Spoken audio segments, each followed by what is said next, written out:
आता या क्षणाची महत्त्वाची बातमी समोर येते।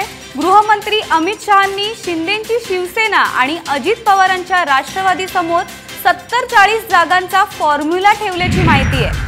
शिंदे सेनेला 70 तर अजित पवारांच्या पदरी केवळ 40 जागा मिळणार असल्याचं बोललं जातंय। तर भाजप मात्र 160 जागांवर लढण्याच्या भूमिकेवर ठाम असल्याची माहिती आहे।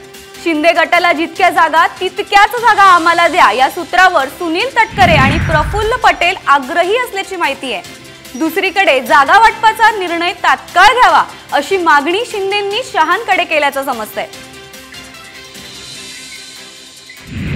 स्वाभाविक आहे ना, भारतीय जनता पार्टीच्या अपक्ष धरून 112 सिटिंग असताना आणि इतरांच्या 50 आणि 40 असताना स्वाभाविकच मिळणार ना। हे नॅचरल प्रिन्सिपल आहे, नैसर्गिक तत्व आहे।